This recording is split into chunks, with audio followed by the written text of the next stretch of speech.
जी दोस्तों, जी सिंधु देश, जी साईं GM सैयद। आज मैंने फिर आप लोगों से कुछ गुफ्तगू करनी है और कोरोना के हवाले से मैं बातचीत करना चाह रहा था कि किस तरह पूरी दुनिया की जितनी कौमें हैं, जितने ममालिक हैं, हर एक मुल्क, हर एक कौम अपने कौमी वसाइल को और उनकी जो इंतज़ामिया है, एडमिनिस्ट्रेशन है, उन दोनों को यानी वसाइल को और इंतज़ामिया को किस तरह यूटिलाइज़ कर रहे हैं कि अपनी कौम को कोरोना जैसी इस कुदरती वबा से, मुसीबत से बचाया जाए और महफूज रखा जाए। पूरी दुनिया एक किस्म के यानी लॉकडाउन का शिकार है, लॉकडाउन हो चुका है। लोग जो हैं वो घरों तक यानी महदूद होके रह गए हैं और जिन जिन कौमों के वसाइल ठीक हैं, जिन जिन कौमों की एडमिनिस्ट्रेशन ठीक है, जिन जिन कौमों के पास अपने यानी अहलियत है, वो अपने अवाम को ज़्यादा से ज़्यादा महफूज रखने में यानी जुड़े हुए हैं, लगे हुए हैं। और हमारी बदकिस्मती ये है कि मैं सोशल मीडिया पे देखता रहता हूँ, पढ़ता रहा हूँ मुसलसल, और सिंध के हालात पर और इन हालात में सिंध की जो सूरत हाल है उस पर भी मेरी एक गहरी नज़र है। लेकिन हमारी बदकिस्मती ये है, और इस वक्त सोशल मीडिया पर मैं ख़ुद महसूस करता हूँ कि लोगों को भी एहसास होने लगा है, यानी सिंध के इक़्तिदार पर जो लोग बैठे हुए हैं उनको भी अब ये फ़ील हो रहा है, और जो सिंध के लोग हैं उनको भी ये महसूस हो रहा है कि कोरोना जैसी इस वबाई कुदरती वबा की सूरत हाल के मद्देनज़र के बावजूद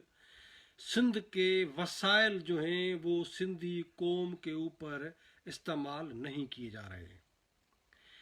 यानी सिंध जो एक इतना खुशहाल सिंध है हमारी, और हमारी आबादी कम है, हमारे वसाइल इतने ज़्यादा हैं कि अगर वो वसाइल सिंध के ऊपर इस्तेमाल किए जाएं तो मैं समझता हूँ कि दुनिया के किसी भी मुल्क की हमें मदद लेने की ज़रूरत नहीं है, बल्कि हम इंसानी बुनियादों पर, हमारे वसाइल इतने हैं कि हम इंसानी बुनियादों पर दूसरों की मदद कर सकते हैं। लेकिन बदकिस्मती ये है कि मज़हब के नाम पर, इस्लाम के नाम पर, पाकिस्तान के नाम पर हज़ारों साल की तारीख़ रखने वाली सिंधी कौम और सिंध वतन को जिस तरह ग़ुलाम बनाकर बदतरीन सियासी और मुआशी जबर और इस्तेहसाल का शिकार बनाया गया है, आज हम इस कोरोना की वजह से महसूस कर रहे हैं कि सिंधी, जिसे कहते हैं ना कि बेयार व मददगार कौम, बेचारी और एक लावारिस जो कौम है वो बनकर रह गई है।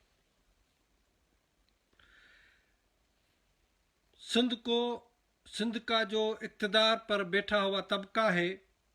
यानी पंजाब ने सिंध के ऊपर कब्ज़ा करने के लिए हमारे वसाइल भी लूट रहा है। यानी इतने बड़े हमारे पास तेल के ज़ख़ायर हैं, हमारे पास गैस के ज़ख़ायर हैं, हमारा अपना दरिया है, ज़रई ज़मीनें हैं, हमारा समंदर है जिससे यानी एक्सपोर्ट और इंपोर्ट की जाती है, बंदर जो जिसको हम कहें, हमारा अपना बंदर है, कराची पोर्ट जिसको हम कहते हैं।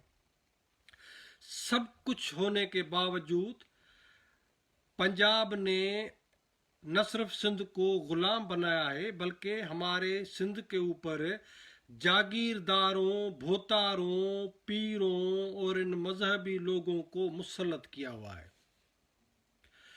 जागीरदार तबका जो दुनिया में अब कहीं पर भी नहीं है, जागीरदारी सारी दुनिया से ख़त्म हो चुकी है। भारत हमारे साथ, यानी एक ही दिन पर आज़ाद होने वाले भारत ने जागीरदारी ख़त्म कर दी, लेकिन सिंध को जागीरदारों के ज़रिए पंजाब को एक दलाल तबका, नाअहल तबका